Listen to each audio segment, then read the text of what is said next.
folks. So this is video 2 of the demo series that I'm doing for module 3. In the last video, we covered APA 7 formatting for the cover page. And in this video, I'm actually going to demo how we can begin to brainstorm a research topic in real time. Like I said in the last video, I could easily lecture about all of these things, but I think it might be useful for you all to see how we can take things from the readings and from the videos that we've been watching and actually put it into practice. So for the purpose of this exercise and for this demo, I will be doing some brainstorming techniques that we learned about in our readings. I'm specifically going to be doing free writing, 3 perspectives, and journalistic questions.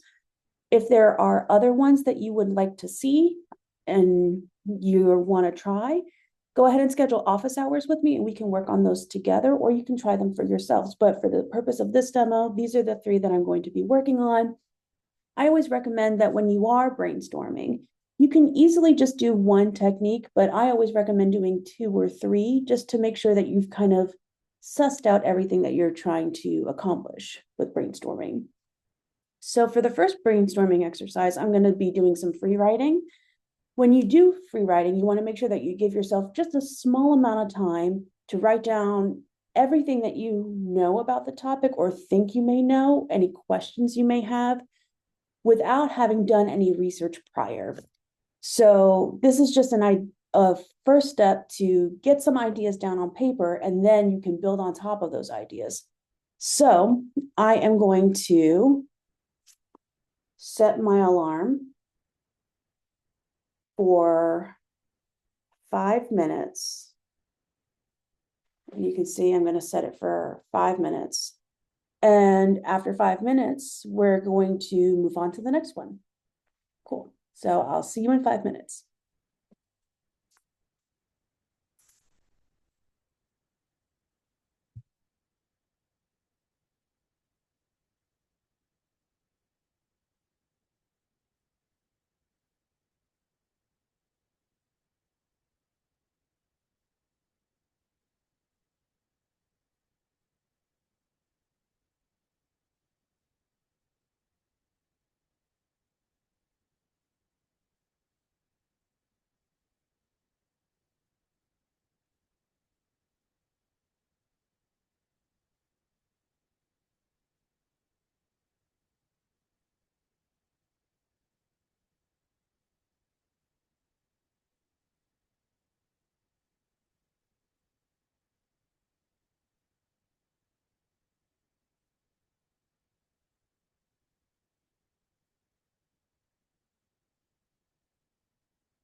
Okay, and that's 5 minutes.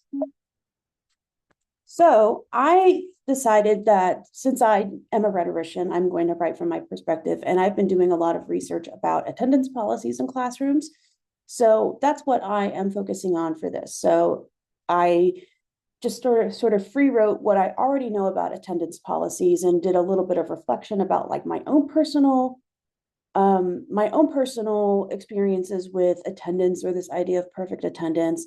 And then I moved into how that may or may not be actually helping learning outcomes and sort of questioning that. And then I move on to this sort of like abolitionist rhetoric perspective towards the end, where I'm talking about conditioning children from a very young age to accept the surveillance state by over policing their attendance and masquerading it under the guise of academic performance and safety. So that was my free write.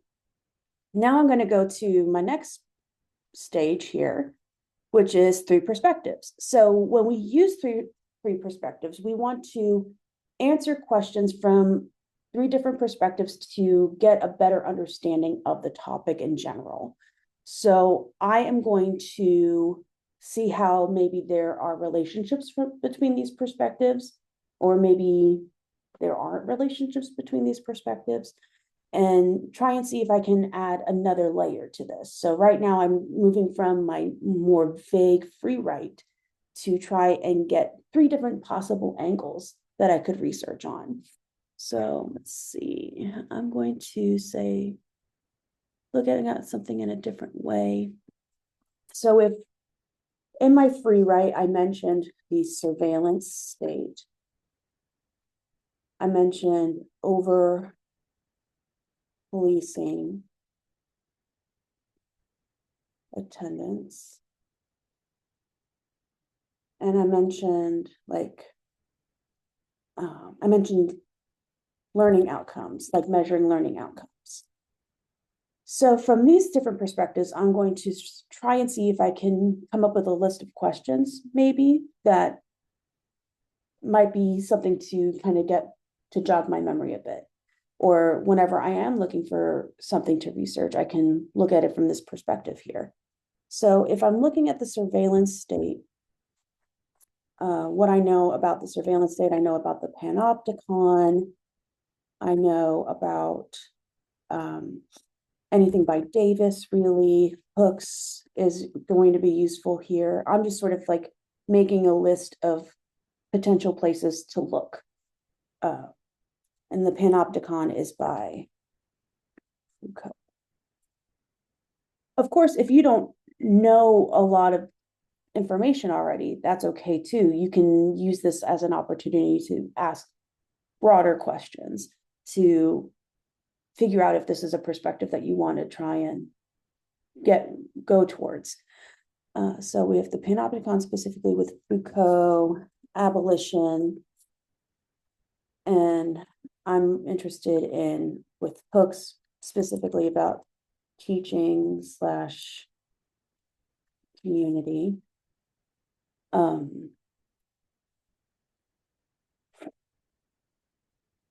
That's not how you spell abolition. Okay, so then we get to like the over policing of attendance. So I think I might be interested in looking at the history of attendance policies. It might be useful to narrow down time period.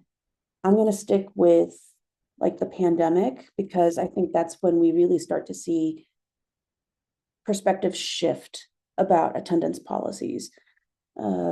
So either like just looking around the pandemic, I think might be a useful sense of exigence here. So narrow down time period. So what was attendance like before it became overly policed? So what did attendance actually look like in this context? What did it look like before we began over policing it? And it became saturated. I'm also kind of wondering,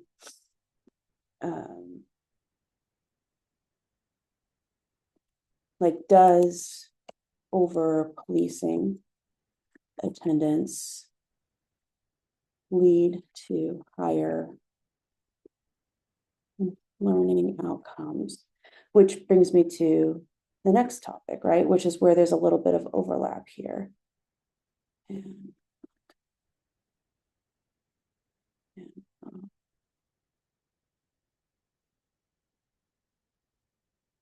and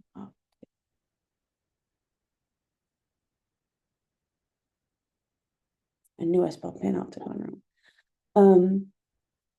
So when I think about learning outcomes, I think about how academic performance is measured, what metrics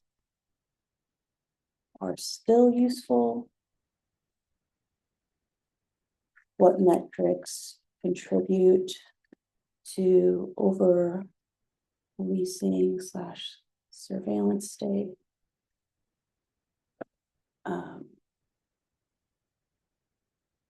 What does the classroom look like in a purely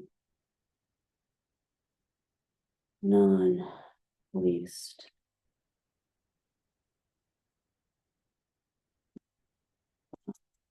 purely, I wouldn't say, maybe abolition. What does the classroom look like without these unitive conditions? So already I have a couple of ideas. I have a couple of authors that I might look at with the surveillance state. I have a couple of ideas and or questions with the over policing of attendance. And I also have some questions about learning outcomes with some overlap in between. Specifically, we have here like this question. I'm going to highlight the things that do overlap. So that way it's just real quick for me to see. So we've got that. Does over police lead to higher outcomes? Then like what metrics contribute to that? So those are kind of overlapping ideas. And in theory, with these three perspectives, the more overlapping ideas you may have, the closer to the question that you're beginning to that you want to ask, the closer to the question you're getting. So in theory, the more your perspectives overlap, the more concentrated your research question will be, and the better idea in terms of what to look for in terms of evidence pops up. So I'm going to leave it at that for now, right? Because that's looking pretty good to me. So now I'm going to move on to the last one, which is journalistic questions. And I already began to do some of those things, which is why these brainstorming techniques are really interesting, because sometimes they overlap each other. That's just how the cognitive process works sometimes. So I'm going to ask the big six. So who,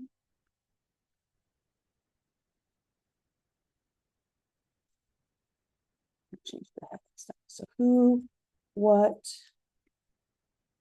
where, when, why, and how.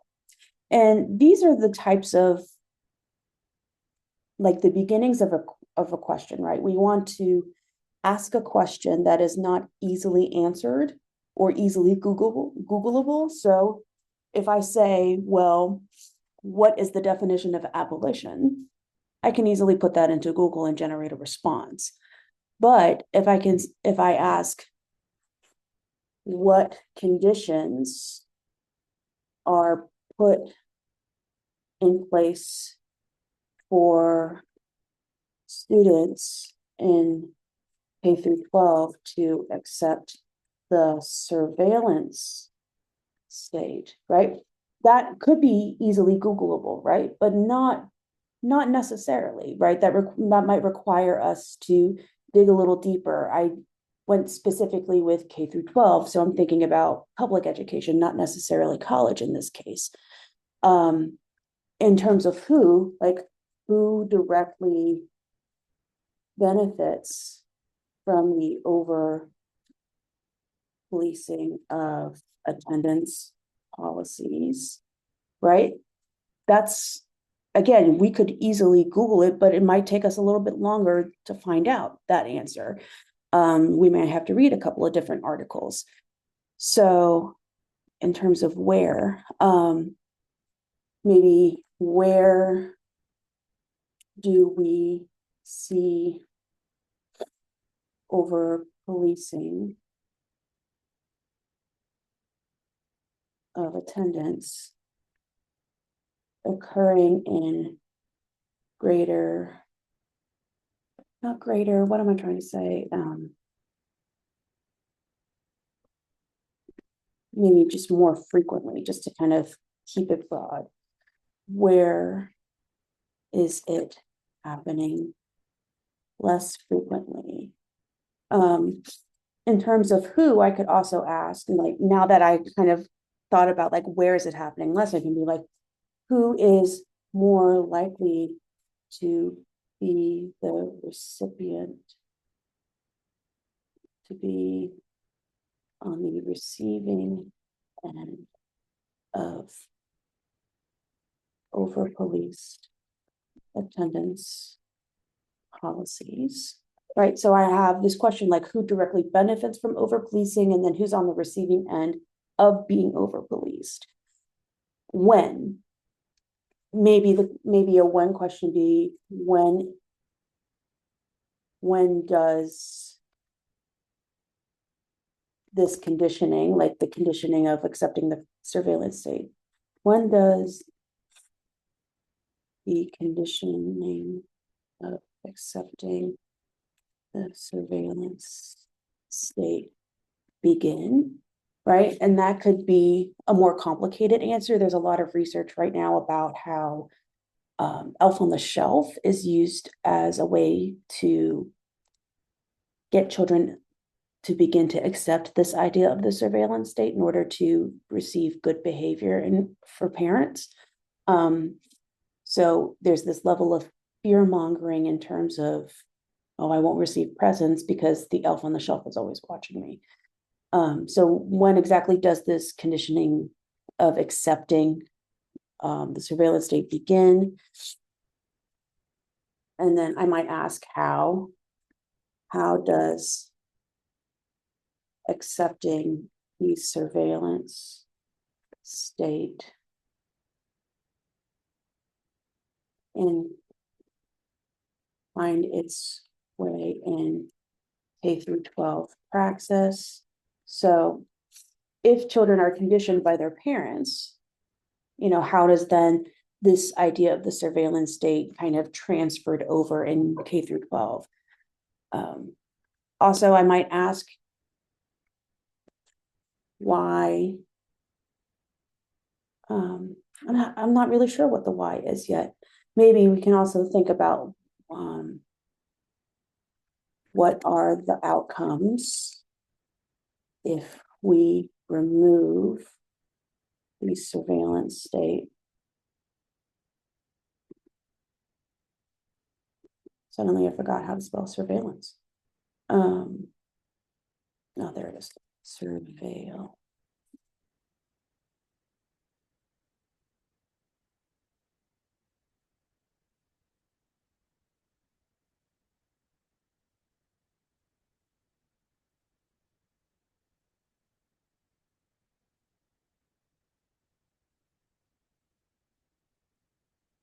So this question here, like what are the outcomes if we remove the surveillance state from K through 12 and abolish attendance as a major metric of measuring academic performance? And the why might be, well, why now? Right? Like why now? Maybe like why after the pandemic did the culture around attendance policies begin to shift? And I'm thinking maybe you can touch on like online learning, how people were over Zoom. So maybe even just like a lack of socialization, all kinds of things. So already, right, we started from just sort of like a broad, almost semi-reflective free writing to breaking down these three different perspectives or themes that could be addressed to really just some very specific questions that could kind of guide us in the research process. It's not my specific research question yet, but it's a start, right? And so after I have done my brainstorming, this is where I would begin to do some preliminary research to get some context about the topic. So in the next video, we are going to be talking about how can we take the brainstorming that we've done and apply it to some sort of preliminary research. So stay tuned for more.